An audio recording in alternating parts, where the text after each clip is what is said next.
قوم سبا کا تعلق قدیم عرب کی ایک مشہور اور خوشحال قوم سے تھا جو موجودہ یمن کے علاقے میں آباد تھی۔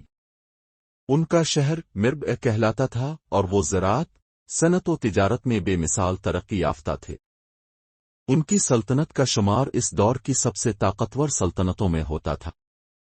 اللہ تعالیٰ نے قوم سبا کو بے شمار نعمتیں عطا کی تھیں۔ ان کے پاس 2 بڑے باغ تھے جو خوشبودار پھلوں سے بھرے ہوتے۔ ان باغوں کے درمیان سے نہریں گزرتی تھیں جن سے فصلیں سیراب ہوتی۔ ان کا علاقہ قدرتی حسن اور سرسبزی میں مثالی تھا۔ اللہ تعالیٰ نے ان سے صرف یہی مطالبہ کیا تھا کہ وہ شکر ادا کریں، نیکی کی راہ پر چلیں اور اللہ کے احکامات کی پیروی کریں۔ سورۃ سبا آیت 15 میں اللہ تعالیٰ نے ان کی زندگی کو بستی، باغ، رزق اور بخشش کا نمونہ قرار دیا ہے اور فرمایا کہ اپنے رب کا شکر ادا کرو، مگر وقت کے ساتھ ساتھ وہ اللہ کی نعمتوں کو بھول گئے۔ ان کے دلوں میں غرور آ گیا، انہوں نے شرک کیا، نافرمانی اختیار کی اور دنیا کی رنگینیوں میں کھو گئے۔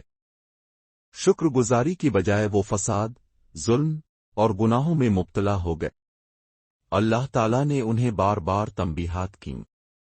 انبیاء اور نیک لوگوں نے انہیں خبردار کیا کہ اللہ کی نافرمانی کے نتیجے میں ان پر عذاب آ سکتا ہے، لیکن انہوں نے ہدایت کی باتوں کو مذاق سمجھا اور ان پر عمل کرنے سے انکار کر دیا۔ بالآخر اللہ تعالیٰ کا عذاب نازل ہوا۔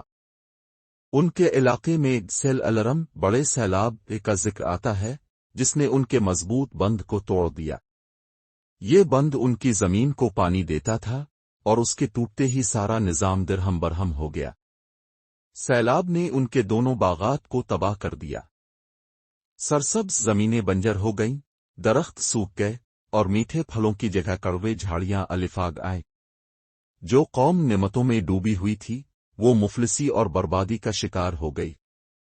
قوم سبا جو پہلے ایک منظم اور متحد قوم تھی، وہ اب بکھر کر مختلف گروہوں میں تقسیم ہو گئی۔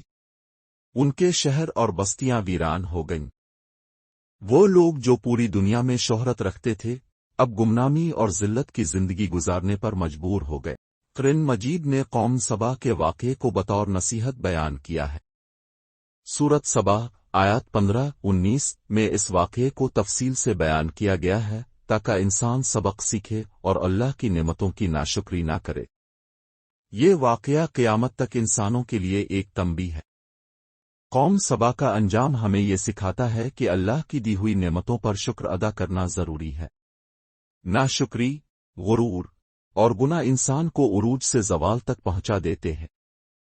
ہمیں چاہیے کہ ہم اللہ کی رضا کے مطابق زندگی گزاریں تاکہ اس کے عذاب سے بچ سکیں۔